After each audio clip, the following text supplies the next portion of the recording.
Gonna catch another ship, yeah. And it's like a lotus, so it's time to flip the script, yeah. Cruising through the bay on that fucking wheel. Battleship sold up, screaming out. So fuck what you heard. So fuck what you heard. So fuck what you heard. Oh, yeah, it's Wednesday, and we are almost to Sunday. You know what that means? Football. How's everybody doing tonight? This is Gene with Buck What You Heard. You can reach me at Super Heavyweight. You follow me, I'll follow you back. And I'm joined by my co-host, Michael Pless. How are you doing tonight, Michael? Doing great, Gene. It's finally here, football season. Oh, yeah, man. It's been a long time coming, man. This has been a long off season. And the team we're playing this weekend is the New Orleans Saints division rivals. You know them well, and you know what they're capable of doing. And we do have our special guest, Sean Williams from the Under the Dome podcast. And he's going to kind of give us some insight on the New Orleans Saints. Sean, how you doing tonight? Doing great, man. How about you guys? Are you ready for some football? Are we ready to get this thing started? Man. I don't have anything on the docket between now and 6 a.m. We can go ahead and kick it off right now if you guys are ready. Yeah, man, that I cannot wait, man. That's something I'm just excited about. And I tell you what, man, this has been a long time coming. This has been probably for me as a Bucs fan, one of the longest off seasons I've ever had to endure. So I'm just glad that it's over and we're on to football. And plus, how you doing tonight, man? What's going on? Hoping the Bucs come ready to play. We got a great challenge in front of us against the Saints. So this is a big game. I mean, you start the season off. Yeah, you start the season off in a division game. I mean, to get this counts as 2 wins pretty much. If you win this game, you're in the driver's seat. Yeah, most definitely. I'm looking forward to it, man. I can tell you right now, just the way the Bucs finished out the season last year with that win against New Orleans. That was good momentum, and hopefully that carries into this season. So, Sean, I wanted to talk to you. Any new changes with this New Orleans Saints team? I know that the goal right now is, just based on the success of last season, is to get to the Super Bowl. So, tell everybody a little bit about the team. And outside of Drew Brees, we know who Alvin Kamara is. What can we expect, from the New Orleans Saints? Well, I've heard from unconfirmed rumors that we might have possibly traded for a backup quarterback. Like I say, that's totally unconfirmed at this point. Anyway, yeah, we made a quote unquote blockbuster trade with the New York Jets for backup quarterback Teddy Bridgewater. You can read into it what you will. A lot of Saints fans are jumping to the automatic conclusion, or as I prefer to refer to it as a knee-jerk reaction, that this is the heir apparent to Drew Brees. I don't look at it as that at all. I look at this as basically Sean Payton sitting at the poker table and pushing all of his chips into the middle of the table and saying, I'm all in on this Super Bowl. Bottom line to me is that the Saints traded to improve their backup quarterback position, which, had it not been for trading for Bridgewater, would have been Tom Savage and down the line Taysom Hill. Taysom Tebow, if you will. Yeah, Tebow, you stole my thunder. Taysom Hill is a right-handed Mormon, Tim Tebow. I've made no two bones about that. I respect what the kid can do. I respect the fact that he's able to do all of this against guys that will probably be bagging groceries in the next 2 weeks.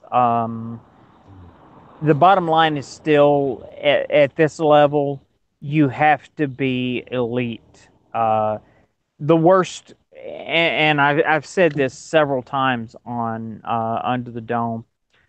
The very absolute worst starting quarterback in the NFL, is still one of the 32 best in the world at what he does. Uh, and all that considered, Taysom Hill is not a starting quarterback by this league's standards. Uh, and I make no two ways about that.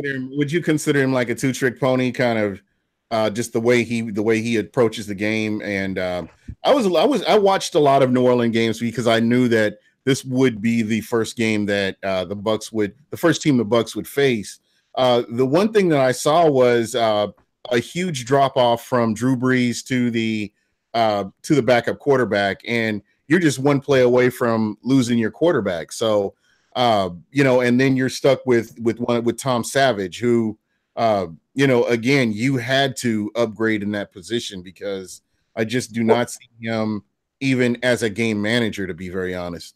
Well, the harsh reality of it is that in Drew Brees, you have and I don't think you'll get much argument from anyone anywhere that Drew Brees is going to be a first ballot Hall of Famer. And when he goes into the Hall of Fame, he will, in fact, own every significant passing record that there is. I really don't see where there's any argument about that whatsoever. But, as I said, the reality is that at this level, you have to be better than everybody else. Yeah.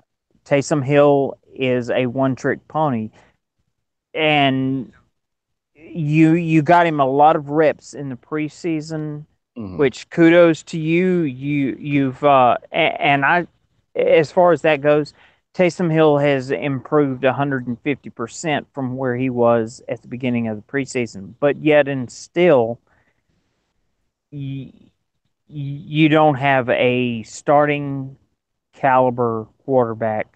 Yeah, behind Drew Brees. And what you have to look at too is you've got a guy that's not. There's no game plan. This is a vanilla offense that he's running. There's no schemes. You're not dealing with the defense scheming for that quarterback. So again, when you're, like you said earlier, he's playing against guys who could be bagging groceries within the next 2 weeks. So basically, they almost had to do that to get that backup quarterback if they're going to make this run. Yeah, I really and truly believe that all the writing is on the wall that this is going to be a Super Bowl winning team, or else it's going to be considered a failure. You've got your Marshawn Lattimore, you've got your Alvin Kamara, you've got your Drew Brees, you've got your Mark Ingram, you've got your Cam Jordan, you've got all these pieces in place, and they're not going to get any better. You're going to you quite possibly you could continue adding pieces to that puzzle, but the core is there for you to make this run. And I'm not going to speculate as to whether or not the run will be successful. That is yet to be determined. I do believe that if the Saints could possibly run the gauntlet of the by head and shoulders above any other division in football, the very best that this league has to offer,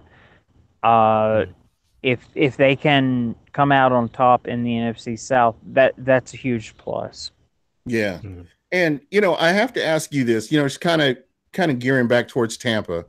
And I know you've been somewhat following Tampa. What are the things that stand out to you when you hear about the Buccaneers, or what have you heard, in your area about the Bucs and what you think you can expect from them? as per the norm, you're going to expect a staunch defense that is not going to give up much. You still have Gerald McCoy. You still have you still have that defense that is has always, regardless of record, has always found a way to rise up to and please, my apologies for using an Atlanta Falcons term in reference to you guys. Your defense has always found a way to stand up in Drew Brees' face and rise to the occasion. Yeah. Drew Brees, on average, I don't have the figures before me as we speak, but I think that the average is something like 2+ interceptions versus Tampa Bay in recent memory. The Tampa Bay defense, and I said this to you guys in the spring, the defense of Tampa Bay always gives me reason to step back and say, wait a minute, this is not a just write it in victory for the New Orleans Saints. So, this kind of leads to a really interesting question. I'm going to jump back with the Saints here for just a second. I was looking in the chat, and somebody had mentioned that the New Orleans Saints their offense is based on timing. Is that? I mean, that's pretty accurate right there. How Drew Brees throws to spaces, he doesn't throw to individuals. He throws. You have to run your route, and you have to be in that space when the ball gets there. Is that pretty accurate? Yeah, I wouldn't argue with that. I wouldn't sell land with that as the securing factor. Drew, I think that we can probably all, if we let home ties reside, I think we can all agree that Drew Brees is probably one of the very best quarterbacks to ever play this game, regardless of conference affiliations, regardless of divisional affiliations. Drew Brees is going to do what Drew Brees does, and the best that you can hope for is to contain it. You're not going to hope to control it or shut it down. But that's the nature of the game.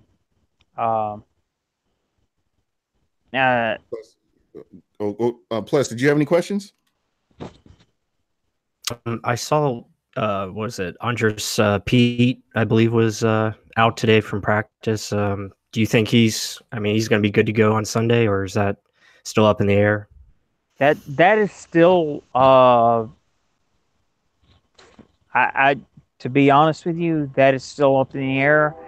To my knowledge, I do understand that earlier today we made the roster move that we cut Boston Scott, which was our I want to say 6th round draft choice out of Louisiana Tech, running back. We cut him to make room to bring back Ola. Okay. All honesty, I don't necessarily agree with the move. That's without the foresight of knowing what's going to happen within the next 3 to 4 days prior to game time. Okay. I don't necessarily agree with the move. But and I, before joining you guys, I did the Bayou Blitz with Bob Rose, and we were discussing this earlier. I first and foremost, I don't have the foresight of knowing what Sean Payton, Mickey Loomis, so on and so forth, what all those coaches know. At the same time, I have really strong apprehension towards the fact that at this point in time, right this moment, the only two running backs on our roster is a guy that has never been a feature back going, unless you go back to high school, in Alvin Kamara, and Mhm. the only other running back on the roster is a guy that's been in town for, come game time Sunday anyway, 4 practices. And the guy that we got from the from the Patriots, Gillisley. Uh, Yeah, Mike Gillisley. come game time Sunday, he will have had 4 practices to learn the entire playbook. Now, I say that with the reservation that there's still 4 days left prior to game day to see what for lack of a better term, compensating roster moves that they make in regards to Mhm. that. I don't believe that the as sharp and as great as a coach as Sean Payton is, I don't believe that he's going to go into a season opener knowing that he hasn't won a season opener since 2013 against the Atlanta Falcons. Yes. Did they? And You're just kind of curious. Last year, did they play AP after he got in it? I was kind of thinking they played him after he. yes, we played Adrian Peterson, uh, and I use this term loosely, sparingly, Yeah, against the Minnesota Vikings. He just, Gene, and I don't mean this term disparagingly, but Adrian Peterson was not the AP of the previous seasons that we saw with the Atlanta Falcons. And on top of that, first and foremost, he didn't fit into what the New Orleans Saints were trying to do. yeah, he Uh, was the actual third string quarter a running back just based I on want to who say got. that against the Vikings in the season opener a year ago, he got maybe 3 or 4 carries.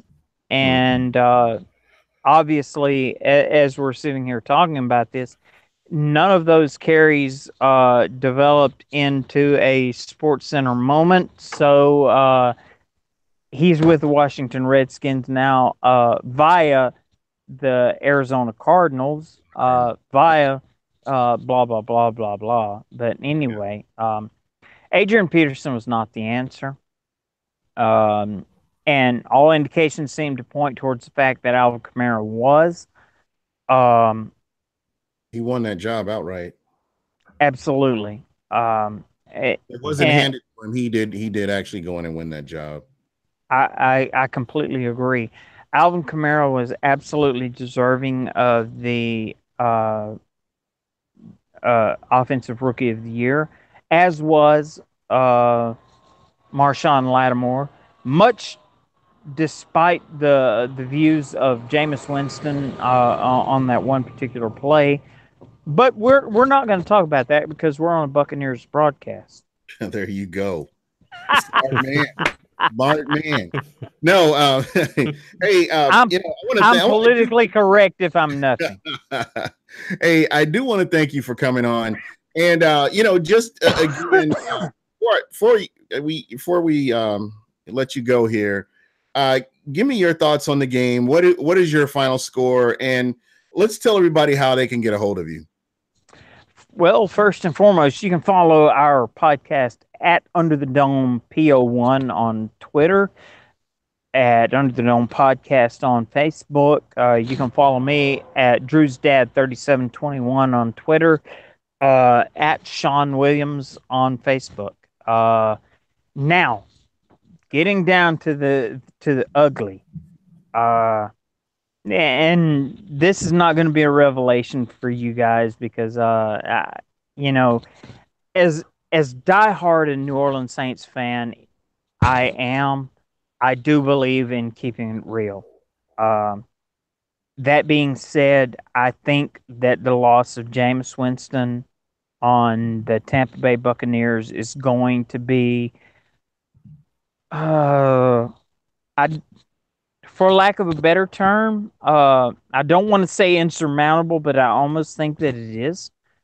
Uh, Everything is going to be, well, if we had Jameis, things would have been different. If this had happened, if this, yeah, you know, the Tampa Bay Buccaneers are not the real Tampa Bay Buccaneers without Jameis Winston, without Deshaun Jackson, without without the whole package. I think it could be a excuse me. I believe it could be a long day Sunday for you guys. And I say that with the utmost love.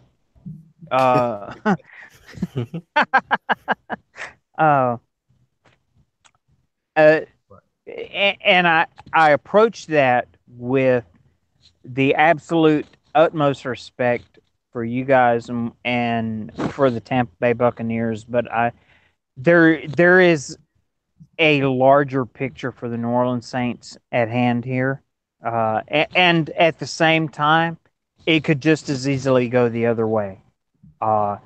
Without Jameis Winston, there is a very real reality that this could be something that that players overlook, and that you you know human nature is you pencil in a win because they don't have their starting quarterback. Well, you know the best backup quarterback is still one of the 32 best quarterbacks in the league, in the world at what they do. And as I alluded to earlier, Fitz is a playoff caliber quarterback. Make no mistake about that. You know, regardless of what it looks like on paper, the teams are both going to have to go out there on Sunday and win this game on the field. Yeah, most definitely. Well, brother, thank you so much for being on, and you are appreciated. I've been on your show a few times, and folks, if you get a chance to check out Under the Dome, Sean and Alan do a great job breaking down the New Orleans Saints. If you want to know what's going on, go out and check them out on YouTube. And I really appreciate you coming on, man. Thank you. Thank you, guys, thanks, Sean. so much. Ples, big guy. You guys are close to my heart. I love you guys both like family, and you're both invited. An interesting segue. You guys are both invited to the season kickoff special on Saturday night, Under the Dome. We're going to have in the first hour, former New Orleans Saints linebacker Jolon Dunbar will be our very special guest, and Nice. Following that, we will have Josh Schultz from the Atlanta Falcons. We will have Cody Lochney from the Carolina Panthers, the C3 podcast, and at the very least, we will have the big guy himself, Gene Thomas, and at the most, Michael Pless will join us as well.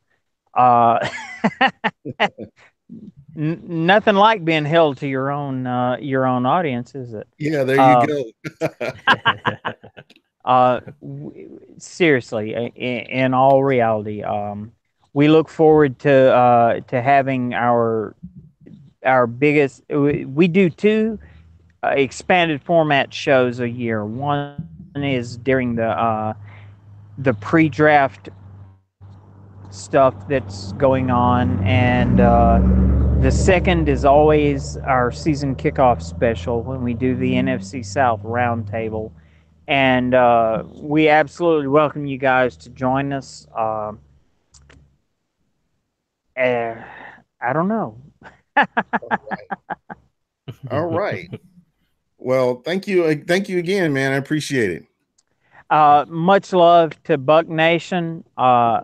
We wish you guys the best of luck. Hopefully you only lose 2 games this year.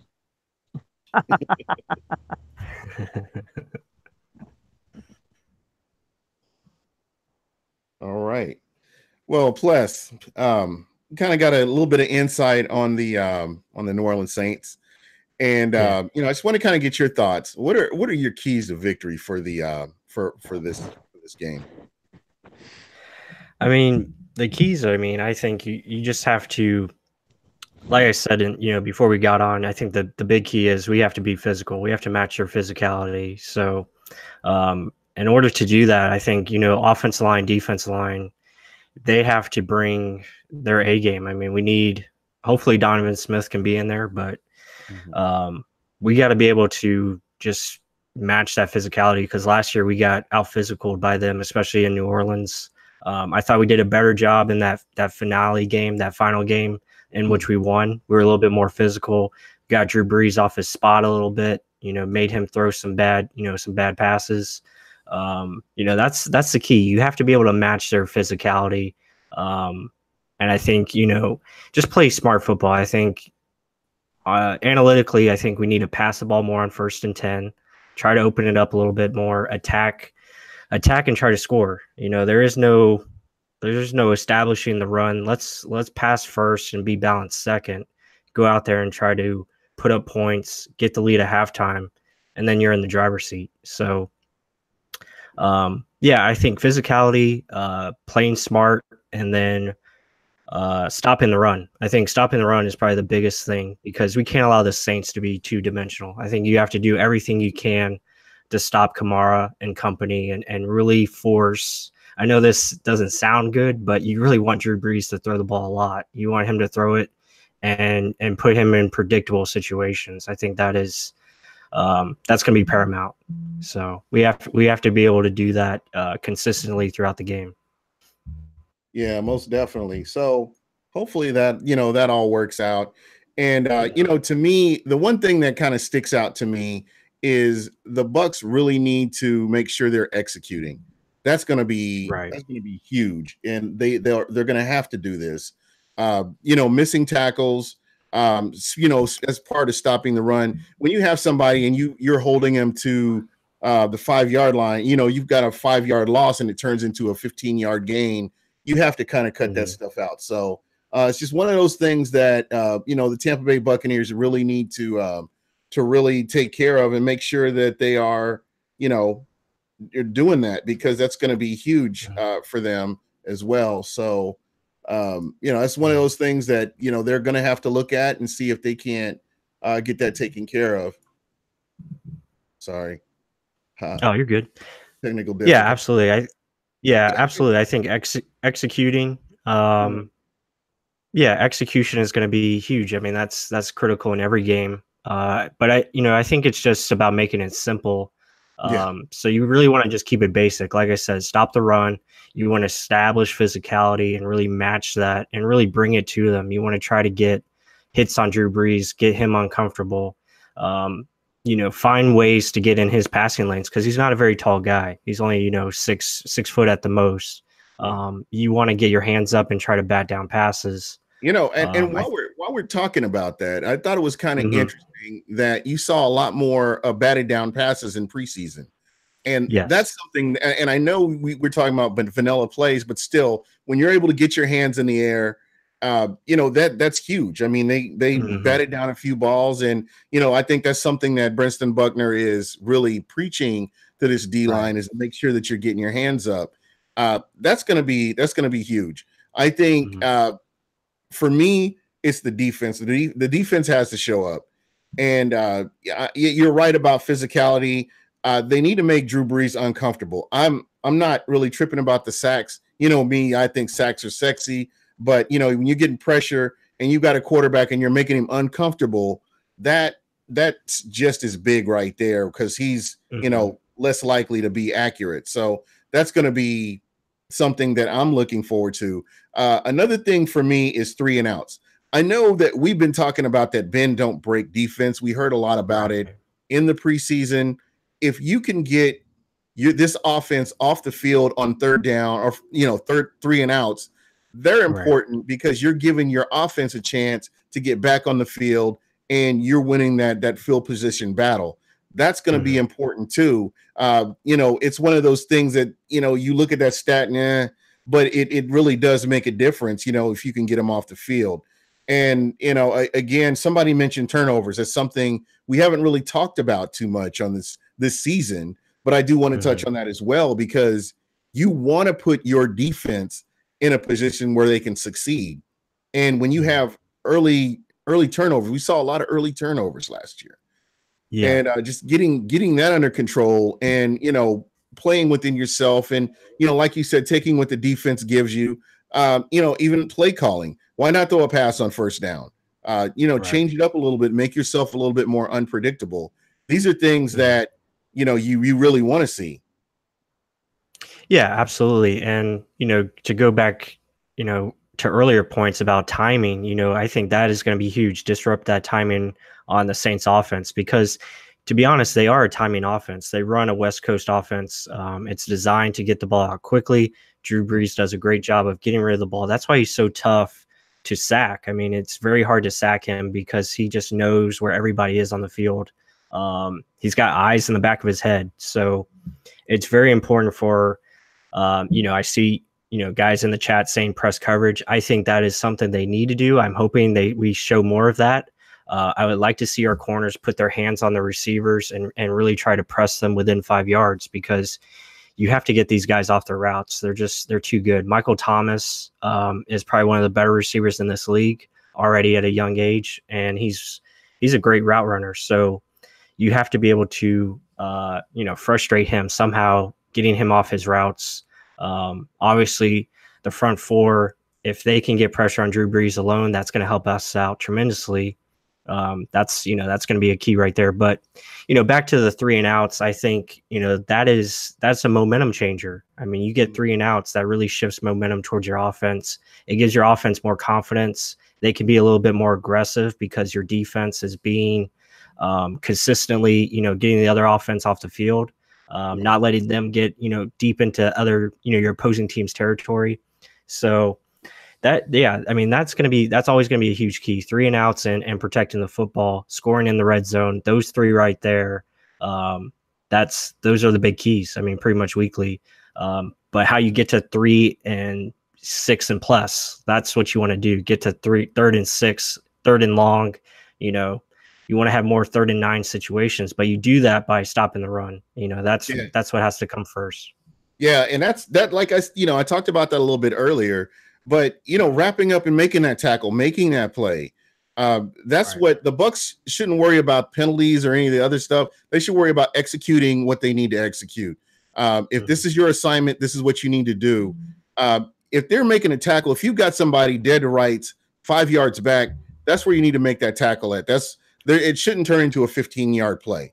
These are things that really need to improve. And, these are my expectations for this season. I really want to see this team succeed. We've all, been waiting for, over a decade for the Bucs to go to the playoffs. And, starting out strong like this, carrying over some of the things that were positives that we saw in preseason can definitely carry over into the regular season, just like the bad stuff can as well. So, just looking at everybody's pretty much healthy right now, with the exception of a few people. And, this should be a good rotation. They should be able to go out and perform like we know that they can. Mm-hmm. Yeah. And I like, getting the addition of Carl Nassib from the Browns. I think that's going to be a nice move for us going forward. That goes back to my point of having a guy that can knock passes down at the line of scrimmage. I believe he has 9 pass deflections in 2 years already. He's a big, long guy, 6'7", similar to Will Golston. So I think both of those guys, you put them in the middle of the defense and create a wall and try to get in the face of Drew Brees. I think that's going to be very important.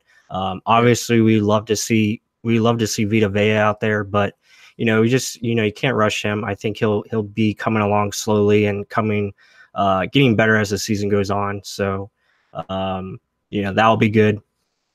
And then, as my big thing is, hopefully Donovan Smith. I think if Donovan Smith can be in there, that's going to be huge. I'm confident in Leonard Wester, but it just makes you feel better to have Donovan Smith in there because you can really open up your offense and run how you want to run it. So, and then, if we want to go back into like the big matchups that I think is going to be very important, Alvin Kamara against our linebacking group, I think is going to be the big key because the Saints like to pass the ball early on first down. They like to get the balls to their backs and tight ends often.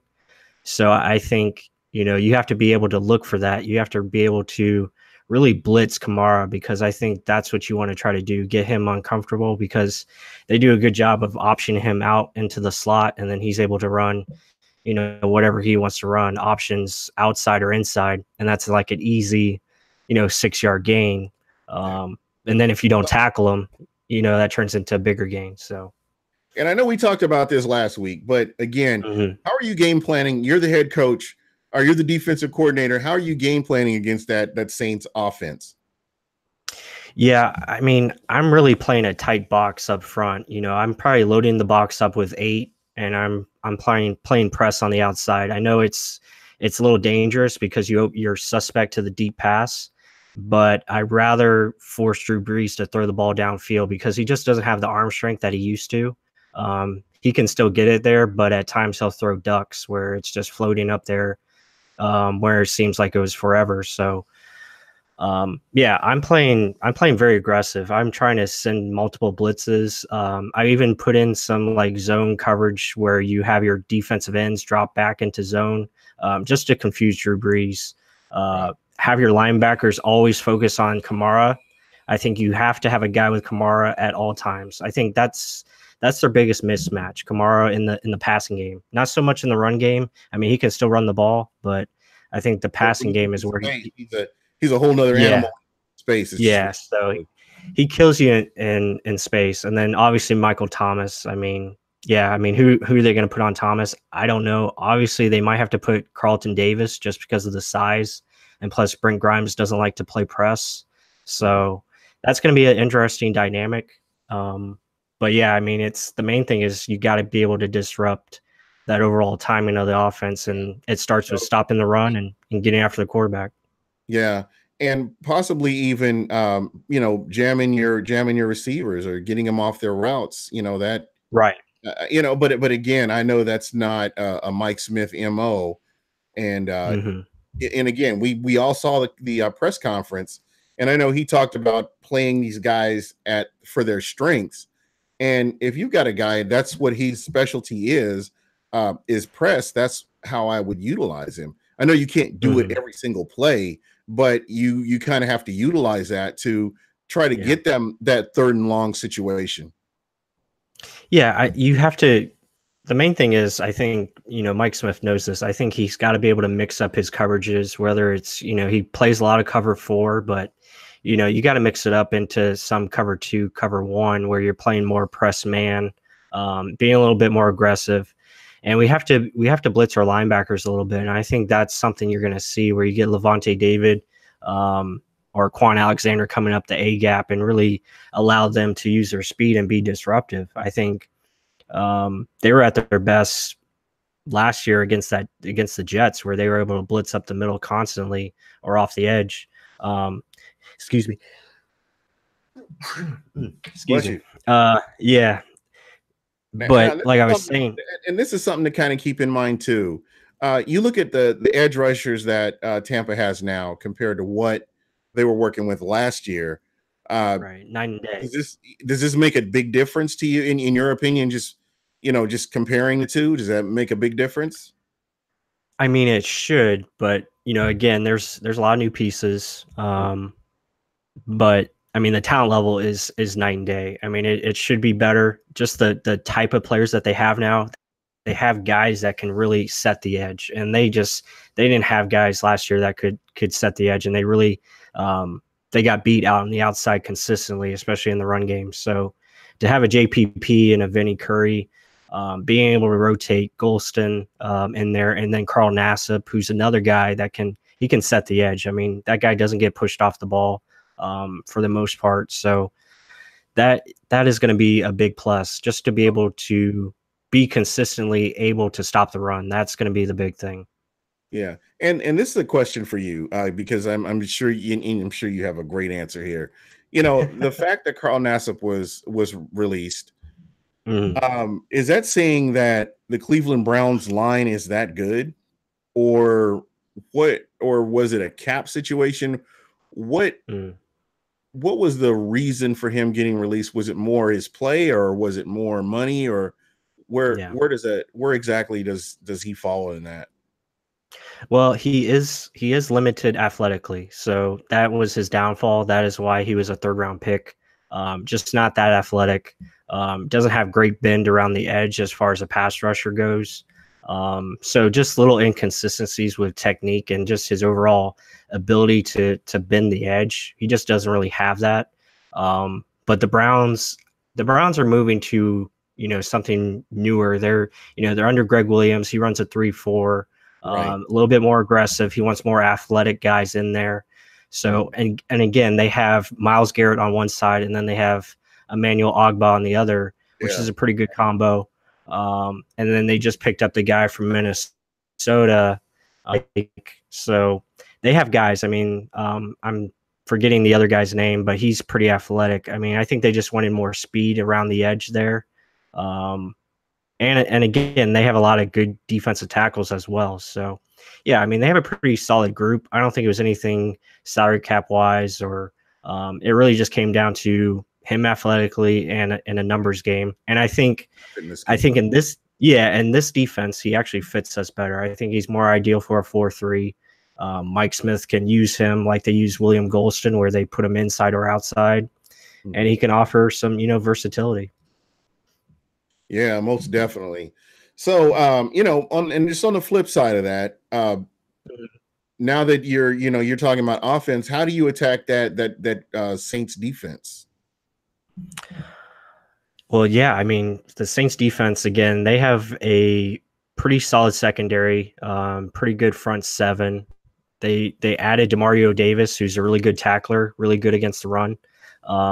But personally, like I said in the beginning, I think you got to pass it on first down.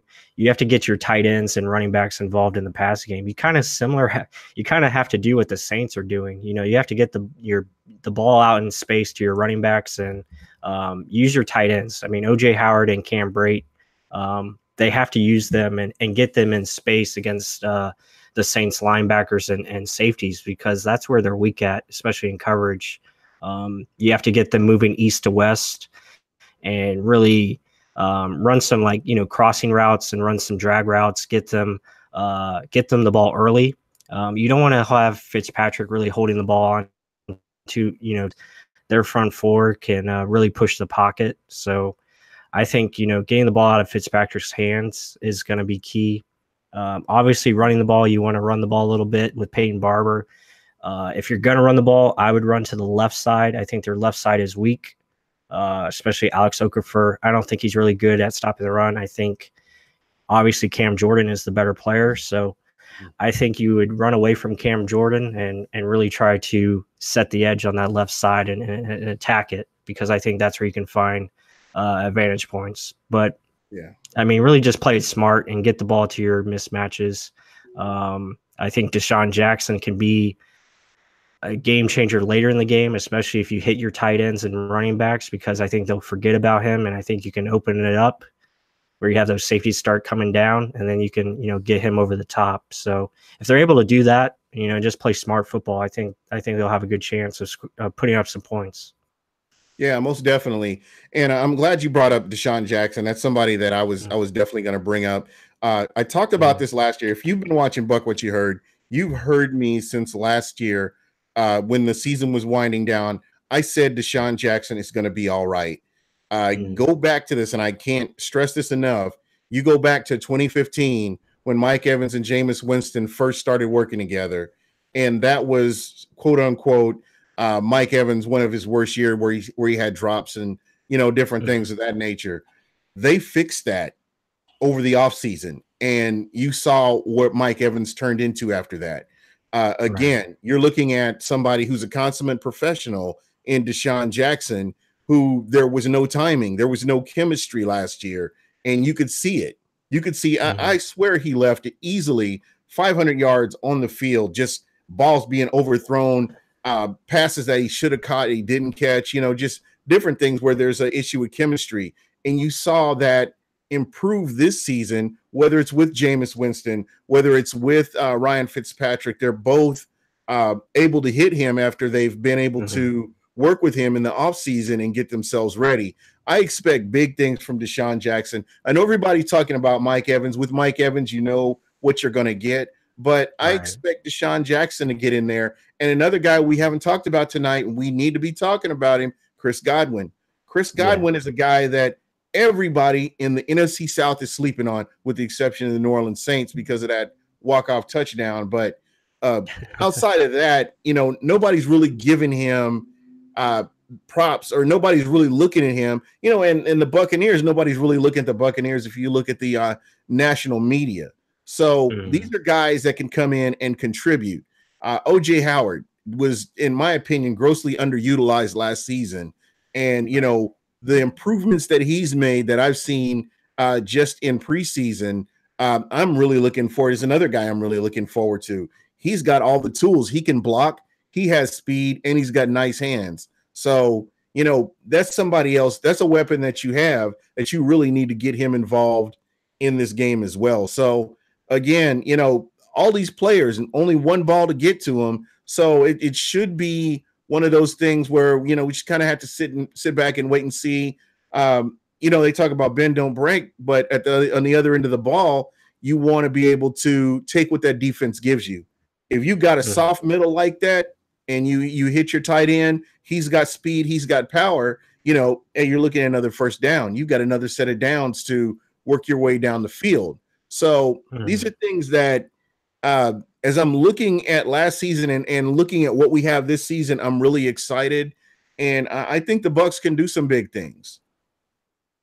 Yeah, absolutely. And to go back to, Chris Godwin, and we have pretty much four starters at receiver with, Mike Evans, Deshaun Jackson, Chris Godwin, and Adam Humphries. So I think, if we're able to pass protect, I think you'll be able to see this, or we'll be able to spread the Saints out a little bit. And I think you'll be able to get those guys on the field, and you can take advantage of that as well. You spread them out, and you can just, dink and dunk your way down the field, and really just hit, on crossing routes or whatever you have to do. And the same thing goes with Deshaun. I think with the emergence of Chris Godwin, I think we'll be able to use Deshaun in different ways. I would like to see him use more on the shorter routes, get him out, in slants and drag routes, and get him going more east and west instead of vertical throughout the whole game. So I think that's something that we can look for. I think we saw a little bit of it in the preseason where they were spreading teams out and they were just taking advantage, where they could just, hit these guys on out routes and slants, and it worked. And I think, that's going to open up things for OJ Howard, like you said, over the middle, and same thing with Cam Brate. So I think, we definitely have the pieces in place to make this happen and really pull off a big upset. I mean, we're 9.5 point underdog going into this game. So I think it's going to be a good game. I think this team is finally focused in. I don't think they were focused last year because of all the hoopla of Hard Knocks and all that. So I think that's out of the window. And I think this team is ready to finally, put action. They're about that action. I think they're going to get it done as far as being locked in. And if they do lose, then it's going to be, the Saints are just better. Yeah. And again, the competitiveness, they have to be able to, and it's going to take a little bit of time. That defensive line, I have tempered my expectations on the defensive line because you've got a bunch of new guys that are all playing together. And so, as Mike Smith mentioned in his press conference as well, he said, you got to, it takes a couple of weeks for cohesion. First team, you didn't see the first team other than that game against Detroit. You didn't see them out there playing as a whole unit, and then you had injuries on top of that. So getting the D-line improved and getting them out there, JPP is getting close, and I'm telling you what, by the end of the season, he's going to be doing some damage. But you saw what JPP is capable of doing, just kind of the way he was playing in preseason. But it's just one of those things that it's just going to take a little bit of time to make that happen. On offense, it's a different story because these guys have been together for the most part, and the fact that they've had a year together under their belt, same offensive coordinator, same offensive plays, it makes things a lot better. So you have players like OJ Howard, Deshaun Jackson, Chris Godwin, who are now in here and they're all playing together. It's just something that's going to be amazing to watch if they can make this work. Mm-hmm. Yeah, absolutely. And the main thing is, I think, like you said, with the offense, with these guys been together for, I think, what is it now, 3 years? I mean, well, Fitzpatrick now, his second season, I think he's more comfortable in the offense, which is good. And I think they just have to come out and set the tone. We have to be able to score first and get the lead. I think if we can get the lead and get into halftime with the lead, I think that's going to be that's a big factor. I think too many times last year we just we waited too long to get things going. We have to go out there and start quickly. Yeah. Sense of urgency. There just shouldn't be anything kind of feel out the other team. Like there should be only one phase, and that's go on and attack. Get points early, and try to get the lead. If you have the lead at halftime, you win 80% of your games. That's just a stat that is out there. So you have to get out in front. Yeah, most definitely. That's going to be huge. And then again, that just kind of comes back to turnovers. That's another thing that we really, you can't impress upon a team. And I know especially Dirk Cutter, that's one of his sticklers is making sure that you're addressing those turnovers. Don't put your defense in a bad position, because that makes the game a lot longer. You have to fight a lot more than you really would have to. I mean, if you put them in manageable field position where they can work against the offense, then yeah, I understand you're giving them a chance. But if you have a costly turnover deep in your own territory, I mean, that's ridiculous. You shouldn't have to deal with that kind of thing. So turnovers are going to be big. Yep. Got to protect the ball. You got to play smart. You just can't beat yourself. You have to be able to execute the game plan. Like I said, the big things are going to be stopping that run, and we have to be able to score inside the red zone. I mean, we have to get touchdowns. And then also, you go back to field position, our special teams, our return game. I like to see our return game, show some flashes and hopefully help us out that way where we can get good field position. I mean, that's half the battle right there. Field position, it plays a huge part, especially when it comes to how aggressive you can be from a play calling standpoint. Yeah, definitely. And Sean Wilson is somebody that I know we've talked about him a little bit. Hopefully he'll get a chance to show what he can do. I really like him. And I don't know if I'm jumping the gun here with him, but I think he's shown what he can do, and hopefully he can continue to fight for more playing time, and that may lead to more wins, wins throughout the season. Because seriously, this season is about wins and losses. It's not about statistics. It's not about individual play. It's about a team playing as a team, trying to get to the playoffs. So it's something that I'm sure that they're aware of, and honestly, you haven't heard a lot of people talk about the 5 wins last season, and this will probably be the last time I bring it up, but I'm sure that's very humbling when you have all this momentum, you have the national media on your side, talking about singing your praises, and then you come up with 5 wins. That's very humbling to have to deal with that. I'm sure that's something that, they've all looked at, and it's something that is a motivating factor as well. So that's something I expect from the Tampa Bay Buccaneers, is to come out and play with that edge, fight to win every game they're out there in. And again, I say this not as a homer, but just looking at this team top to bottom, I just don't see a team that's going to go out there and blow them out. I think they are in every game that they are out there playing. So as long as they go out there and execute and do what they need to do, I think they can definitely win a lot of these games. Yeah, absolutely. And you go back to the motivating part. I think all they have to do is go watch their tape from last year. That should be the motivation. There was just, I mean, it's bad film. I mean, that's what you put out there. And as a professional, when you're talking amongst your peers, that's something you don't want to have that discussed. You don't want to have bad tape out there. I mean, that's just, yeah, I mean, you just want to be better. And they just didn't put a good product out there. And I think the mindset is really good because you can see that they want to change this very badly. I think the desperation level's up. I think the urgency's up. So yeah, I mean, they're working hard. They had a tougher camp, which is good. Yeah. And I think was that by design, or is that just? I think so. It just kind of just grassroots kind of just grew up, and that's what you had a tougher than what you would have seen. I think that's the big reason why they brought in Brinston Buckner, because they needed to change in that defensive line room, because last year there's just, I mean, we talked about it. There's just way too many guys on the ground. Every game there's guys on the ground, and they just can't. They're getting pushed off the ball 5 or 6 yards. Even, guys like Gerald McCoy getting pushed back way too far. So I think this is good for all of them. And I think, like I said, we have to be able to set the physicality. You have to match that and really bring a physical mindset, because if you can't win in the trenches, you're just not going to give yourself a chance. And that's something that has to change this season. Oh yeah, most definitely. That's something that I for real, I'm looking forward to that. And, I hope to see kind of improvements from this team. Somebody had mentioned in the chat, you had a 5-win, you won 5 with a beat up dysfunctional team. I mean, if you got 5 wins with Swaggy Baker in the middle, that's saying a lot, and just the improvements that they've made on that defensive line.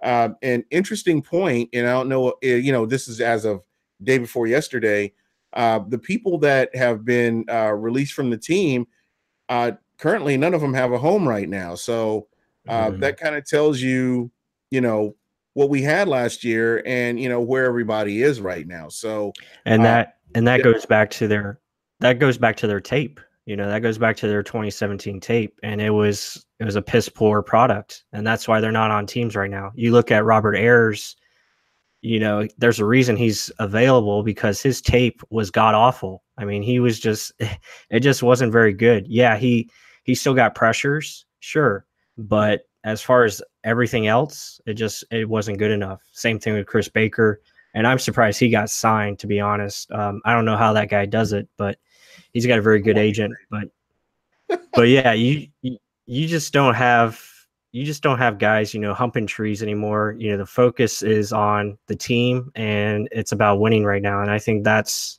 pretty much all you hear. I mean, even Dirk Cutter, he's like, it's wins and losses. That's what we're focused on. So yeah, most definitely. And we said that last year at the end of the season as well. It's about wins and losses. It's not about stats anymore. It's good if you have individual accolades, but it's about winning. It's about getting this team further along than where they've been. And, again, this is one of those teams that they can actually surprise some people and overtake some people, because I can promise you, of the 16 teams that the Bucks face, I'm sure that at least 12 of them have facing the Bucks as an automatic win. Right. So, wow, it's been an hour already. It's crazy. So let me get your final thoughts on the game. Anything listeners should be looking for this Sunday? Anything exciting to look for? Yeah, I mean, as far as the game goes, like I said, I think it's going to be a very good game. I think both teams are going to bring their best. Obviously, no one wants to start 0-1. This is a division game, so I think it's going to be close, right there till the end. Because if the Bucks can win this, I mean, that's 2 wins right there. Really, it's a double bonus. So to be able to get a win in the division early, it's just a big boost for this team, especially with the first 3 games that they have to go through. So I'm looking forward to it. I think, like I said, main things is just stopping that run. We have to be able to stop the run, and then if we can be consistent on first down on offense, I think we have a really good chance. to make something happen and win this game. So, and of course, just play smart. I mean, we have to play smart. Don't beat yourself. Mm-hmm. There you go. For me, my big things, just like Plus was talking about, for me, it's tackling. Tackling is going to be huge. If you've got somebody dead to rights 5 yards back, that's where we mean the stop needs to be made right there. Right. It shouldn't be, I've got you stopped 5 yards back and it ends up being a 15-yard play. You don't want that. That's not really helping the team. Another thing for me is turnovers. Turnovers are huge. Don't cause turnovers. Don't put your defense in a bad position early on in the game where you're having to fight from behind to get ahead. We don't want that. That's something that really needs to be avoided, and it's something that, hopefully that's something that they're mindful of. But again, the big thing, been talking about this all off season, execution. If you're in this lane, this is where you need to say, don't come over trying to be the hero and put yourself in an even worse position. Play where you're supposed to be playing, whether it's on offense or defense. If this is the way the scheme was drawn up, that's the way you play it right there. No need to improvise. Just do what you're supposed to do. This is where you build confidence. People can say, okay, I know he's going to be where he's supposed to. I'll play where I'm supposed to. But what we saw a lot of last year, and we saw there was not a lot of cohesion, and we saw people trying to cover for other people, and it just made a bad situation worse. So again, this is very important. Execution should be the word of the year for Bucs fans. That's what you want to see. It's not about play calling. If they call the play, execute the play like it's supposed to be. Yeah, exactly right. Yep, got to execute, do your job. All right. Well, that's pretty much it. I can't believe we've been on here for over an hour, but plus it's been great. I want to thank Sean Williams for coming on and talking to us about the New Orleans Saints. We have some really special guests next week. I think you're going to really enjoy the show. Be sure to tune in. But Michael, on the way out, man, tell everybody how they can get a hold of you and what you got going on. Yeah, follow me at Real Bucs Talk. Visit my website, realbucstalk.com. Just getting ready for football season.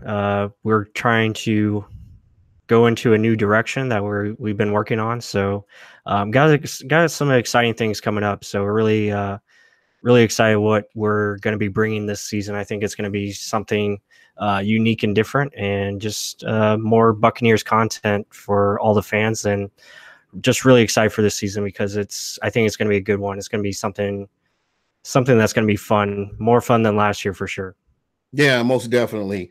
And win or lose, we're all Bucs fans, and I can tell you, just remember, you are a diehard. If nobody could tell you you're not a diehard, if you've been a Bucs fan over the past decade, you are a diehard fan, just based on everything that's been going on. So don't ever think you're not. And guys, I really appreciate you guys. The chat is always lit. Every time we're on, it's never dead in the chat. There's always something going on, and you guys have some great football minds out there. You guys are, getting your points out there. And again, I promise you, it'll get better. Starting the regular season, I'll be making sure that I'm shouting you guys out in the chat, because you guys have really put out some really good content, and I want to make sure that I get your name out there and let it be known that that's what you said. So that's pretty much it for us. I'm excited about football. I know you are. And please be sure to check us out next week. Going to have some special guests. I know you're going to like it. And that's pretty much it for us. And thank you for checking out Buck What You Heard. We're out.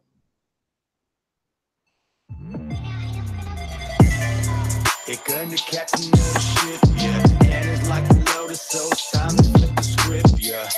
Cruising through the